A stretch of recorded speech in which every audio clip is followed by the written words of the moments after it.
grabando.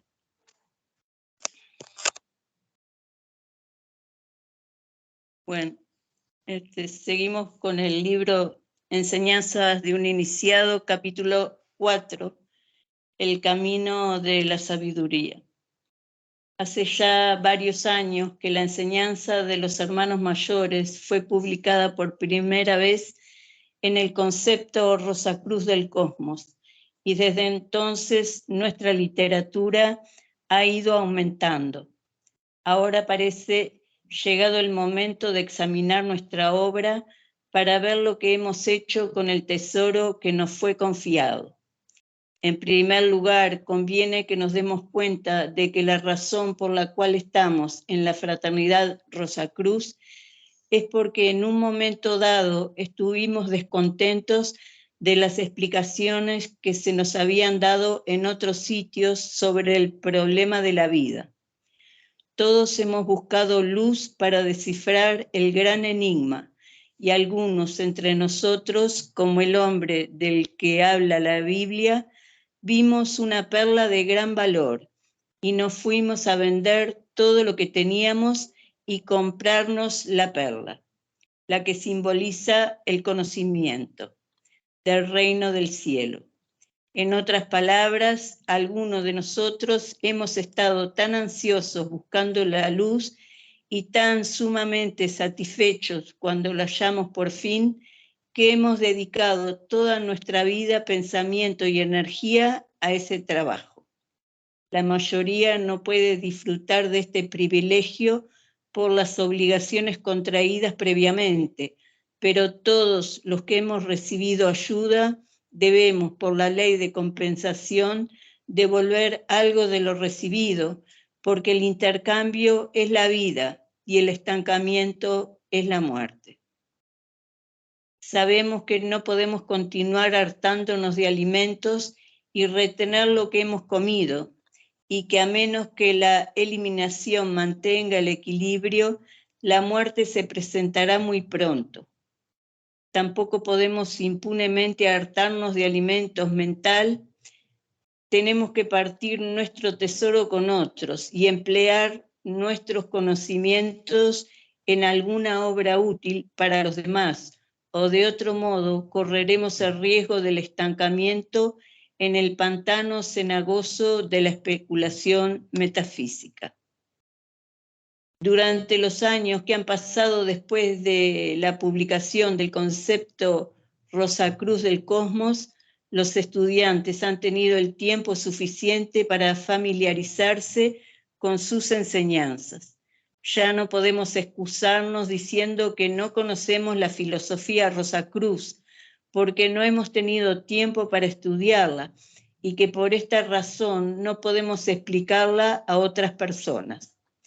Aún aquellos que han tenido poquísimo tiempo por los deberes inherentes a sus cargos en este mundo deben estar ahora bastante bien preparados para dar una prueba de su fe, como San Pablo nos exhortó a todos a hacer. Aunque no podamos enseñar la luz a todos los que nos pidan, es un deber para nosotros y para con los hermanos mayores y para con la humanidad el hacer una tentativa.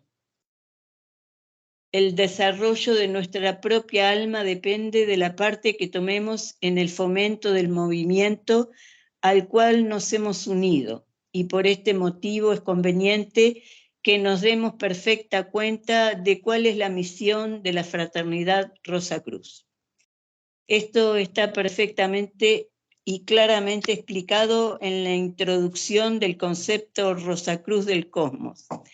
En pocas palabras, esta misión consiste en dar una explicación del problema de la vida, que pueda satisfacer tanto a la mente como al corazón, y de este modo resolver las perplejidades de las dos clases de personas que ahora se mueven en las tinieblas por falta de esta ciencia unificadora, y que en líneas generales se puede denominar para la discusión de nuestro punto de vista como personas creyentes o personas científicas. Entre las primeras podemos incluir todas aquellas personas que se dejan guiar por una sincera devoción o por la bondad natural, pertenezcan o no a una iglesia. En la segunda clase se deben incluir todas las almas que miran a la vida desde un punto de vista puramente intelectual o mental, sin pararnos a distinguir si están clasificadas como científicas o no. Yo quiero preguntar si alguien quiere leer aparte de mí. ¿Se fue Raúl? Sí, no sé, alguien más. Yo puedo leer, sí. Bueno, no sé si después alguien más quiere también leer. Perfecto. El que quiera, que se ofrezca y le pasamos la posta de la lectura. Entonces, bueno, Mike, siempre se puede clasificar a la humanidad de distintas maneras. Todos como individuos tenemos una esencia común, que es nuestra condición de seres humanos, espíritus creados simultáneamente por Dios, y tenemos la diversidad que se nos presenta en el presente debido a que cada uno ha hecho un proceso individual de desarrollo y de experiencia y de asimilación de esas experiencias, y eso es completamente individual. No hay dos seres humanos que tengan esa misma condición, pero estas son condiciones, no son esencias, aunque la individualidad va a quedar marcada en definitiva al final de nuestro proceso. Pero Magenere se está refiriendo en este caso a una clasificación en estas dos clases de gente, que se podría decir dos clases de gente con cierto enfoque como para enfrentar la vida. Gente que tiene disposición a creer, a tener devoción, a confiar en que el bien se establece y por sí solo, y que tienen el inconveniente de que no participan en la construcción de ese bien, sino que confían que el bien va a prevalecer en el mundo, y esa confianza les resulta suficiente. Y bueno, y tienen una condición de una profunda devoción. Después está la gente que no confía en que las cosas se vayan a establecer de por sí, sino que confían en lo que ellos mismos van haciendo, en lo que cada ser humano hace. Y bueno, se podría decir que son dos clases de seres humanos que se complementan. Los que son más con disposición al intelecto o científico, como dice Magenere aquí,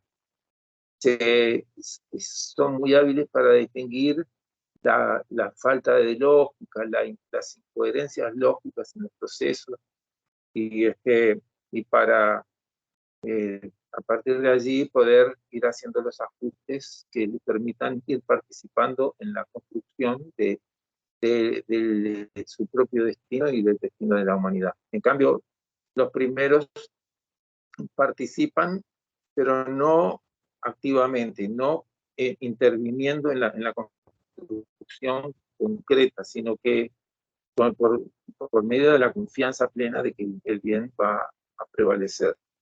Las dos clases tienen su pro y sus contras.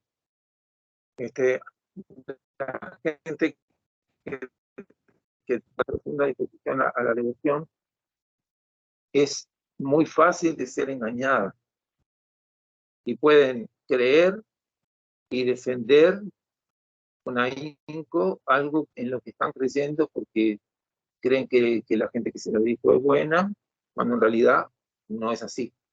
Esa confianza en que el bien prevalece de por sí, les puede hacer caer en estar participando de falsedades sin saberlo. Entonces es una ingenuidad que puede producir un enlentecimiento del proceso evolutivo. Pero por otro lado, la gente que es más intelectual puede estar siempre observando los defectos y los problemas que siempre existen y perder de vista que hay un marco mucho más profundo que nos está conteniendo a que tengamos que, en definitiva, nos van a permitir llegar a la liberación que todos aspiramos. Entonces, todos tenemos estas dos clases, estas dos condiciones en nuestro propio interior. Lo que pasa es que prevalece una fundamentalmente en cada uno de nosotros. Y en algunos momentos puede haber alguna inclinación en el otro sentido. Pero de lo que se trata es que la filosofía Rosacruz trata de satisfacer tanto a las necesidades del alma, las necesidades devocionales, como también las necesidades del intelecto, encontrar que hay ética y lógica en todos los procesos. Entonces, de esa forma se produce una alianza entre el intelecto y el corazón que hace que todo lo que se va viviendo tiene una consistencia mucho mayor que si uno está más perfilado solamente para uno de los dos. Bueno, entonces continúo leyendo. Es fin y propósito del concepto Rosacruz del cosmos de ampliar el horizonte espiritual de un número rápidamente creciente de estas dos clases de personas, que se dan más o menos perfecta cuenta de que hay algo de importancia vital que les falta en su modo actual de mirar la vida. Sabemos que cuando David deseaba construir un templo para el Señor, se le negó este privilegio porque había sido un guerrero. Hoy en día existen organizaciones que están constantemente combatiendo las unas contra las otras, siempre viendo las faltas de los demás, hallándose por lo tanto en guerra perpetua, lo mismo como David antiguamente. Con semejante disposición mental no es posible permitir a nadie edificar aquel templo que se construye con piedras vivientes de hombres y mujeres. Aquel templo que Manson, en El sirviente de la casa, el autor del libro se llamaba Manson, describe en términos tan bellísimos. Por esa razón, cuando tratemos de difundir las verdades de las enseñanzas rosacruces, debemos siempre tener presente que no podemos desacreditar impunemente la religión de nadie y llevarle la contraria, que no es nuestra misión combatir el error de los demás, porque quedará manifiesto a su debido tiempo. El lector recordará que cuando David había muerto y Salomón reinaba en su lugar, este vio al Señor durante el sueño y le pidió la sabiduría, y se le dejó en libertad de escoger lo que más le gustase, y él pidió sabiduría para guiar a su pueblo. Y aquí la contestación que recibió: puesto que tu corazón te impulsó a pedir sabiduría y que no has pedido larga vida ni victoria sobre tus enemigos, ni nada semejante, sino tan solo sabiduría, la vas a tener y mucho más todavía. Por esa razón nosotros también deberíamos en nuestras oraciones pedir sabiduría, y para que podamos reconocerla vamos a examinar ahora en qué consiste la verdadera sabiduría. Yo quisiera hacer un pequeño apartado en cuanto a la construcción del templo, el templo de Salomón. Que acá Mike Hendel está diciendo que se construye con las piedras vivas de hombres y mujeres. Nosotros leemos las cartas de Pedro, en el Nuevo Testamento, nos encontramos que él dice que todos nosotros somos piedras vivas con las que se construye el templo de nuestro Señor. Esa condición de ser llamado Petro, que se le asignó a partir de que él reconoció que Jesucristo es el Señor, no es una condición exclusiva de Pedro. Y él mismo lo dice en su carta que aparece en el Nuevo Testamento. Entonces tenemos que darnos cuenta de que estamos siendo materia prima por medio de la cual se está construyendo el templo vivo de nuestro Señor, de Dios, a través de Jesucristo, y que en este proceso de construcción inevitablemente se pueden ir produciendo equivocaciones, pero las equivocaciones hay que corregirlas, y para eso es necesario estar sintonizado con este principio de la sabiduría.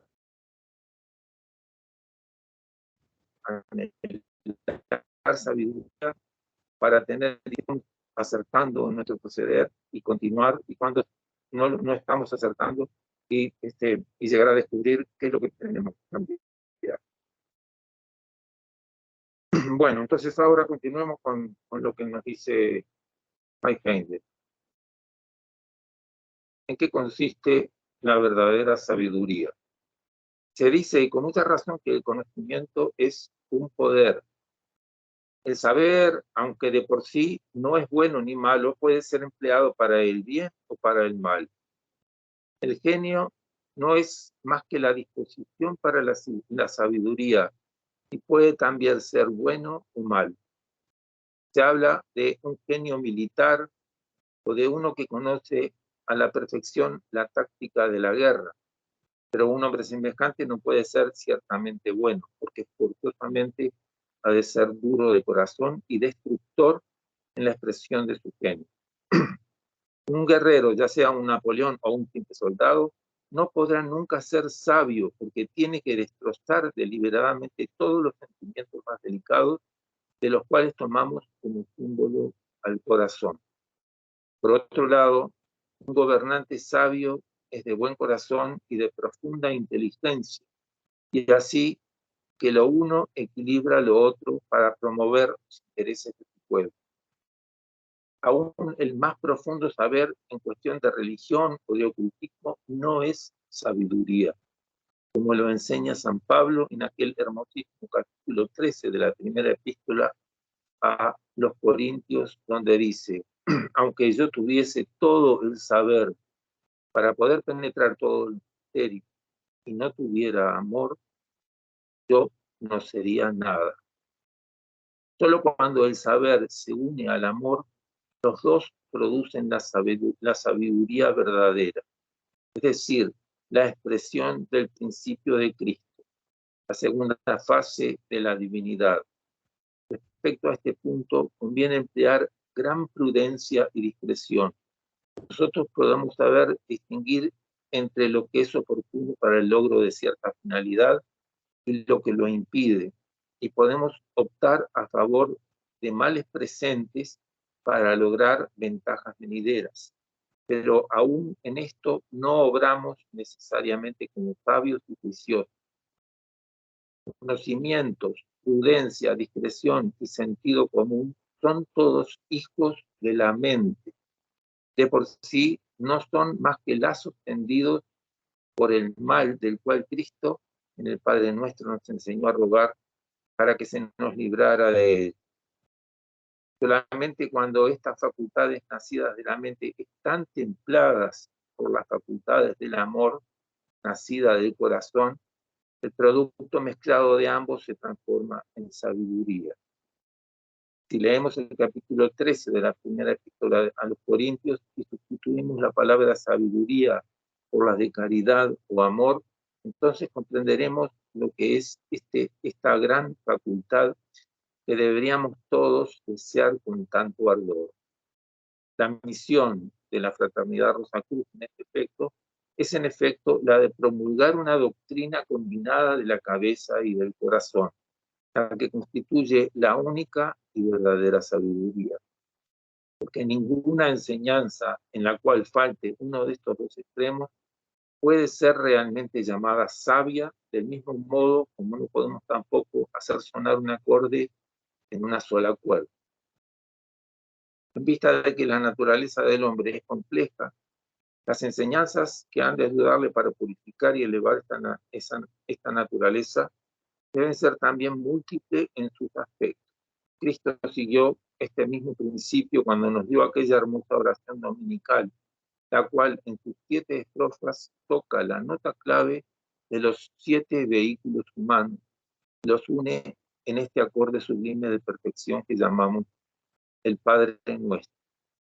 Pero ¿cómo podemos enseñar al mundo esta maravillosa doctrina recibida de los hermanos mayores? La contestación a esta pregunta es ahora y será siempre viviendo la vida. Se ha dicho en Elogio Eterno de Mahoma que su esposa se convirtió en su primer discípulo. Y es cierto que no fue solo su enseñanza, sino la vida que llevaba en su casa, día tras día, año tras año, por la cual se ganó la confianza de su compañera hasta tal extremo que se dispuso a deponer en manos de su esposo su destino espiritual. Es relativamente fácil hallarse en presencia de personas extrañas que no conocen nuestra vida e ignoran nuestros aspectos y predicarles durante 1 hora o 2 cada semana. Pero es totalmente distinto predicar las 24 horas del día en su propia casa, como Mahoma debió hacerlo viviendo la buena vida. Si queremos tener con nuestra propaganda el éxito que él obtuvo, debemos cada uno de nosotros empezar en nuestra propia casa, comenzar por demostrar a aquellos con los cuales vivimos juntos que las enseñanzas que nos sirven de guía son verdaderamente enseñanzas de sabiduría. Se dice que la caridad empieza por uno mismo. Esta misma hubiera debido traducirse por amor en el capítulo 13 de la primera epístola a los Corintios. Cambiamos ahora esta palabra de sabiduría y le hagamos por consecuencia. La propaganda de la sabiduría empieza por casa. O la propagación, porque la palabra propaganda ahora se utiliza como una cosa negativa. La propagación de la sabiduría empieza por casa. Así pues, hagamos que nuestro lema para siempre sea: viviendo la vida en nuestra casa, haremos mucho más por nuestra causa que de cualquier otro modo. Muchas familias escépticas han sido convertidas a las doctrinas nuestras por esposos o esposas. Esperemos que otras sigan el buen ejemplo. Y sí, la caridad bien entendida empieza por casa. Es lo que uno ha oído desde chico. Y no se puede pretender brindar un servicio a quienes están lejos de uno si los que están cerca encuentran de parte de nosotros indiferencia o hábito de abusar de ellos, o pereza, o cualquiera de los defectos que podamos encontrar. Entonces, tenemos que estimularnos a nosotros mismos para estar permanentemente dando lo mejor, aunque puedan aparecer circunstancialmente algunos pensamientos o algunas disposiciones emocionales que sean oscuras. De cualquier manera, sobreponernos a eso y tratar de ser sabios, que significa ser justos y buenos al mismo tiempo. Y procurar siempre conseguir el buen resultado de que el corazón de la gente que esté cerca de nosotros pueda sintonizarse en nuestra buena disposición y de esa manera podamos estar contribuyendo a que el bien prospere en el mundo. Bueno, esas son algunas reflexiones con respecto a este punto sobre la sabiduría a la que todos tenemos que aspirar, que no es algo que se pueda alcanzar de una vez y para siempre y definitivamente, sino que demanda un estado de atención permanente, porque en cualquier momento podemos caer en el error. Bueno, si alguien quiere hacer algún comentario, bienvenido sea. Y si no, podemos dar por hoy por terminado esta lectura. Es muy linda la lectura, con una linda enseñanza para llevar a cabo. Muchas gracias. Bueno. Muchas gracias, Raúl, muchas gracias, Adriana, y a todo el grupo que está. Gracias a ustedes. Nos estamos viendo. Que pasen quiere. Hasta la próxima. Saludos. Bueno, saludos también. Vamos a aprender un poquito la cámara. Estoy media. Chao. Vamos a aprender. Por lo menos cada tanto nos vemos. Por lo menos de lejos. Un ratito la cara. Sí. Ay, sale todo en la grabación esto ahora. Bueno, chau. Chao. Pasen bien. Chao. Gracias. Chao. Chao.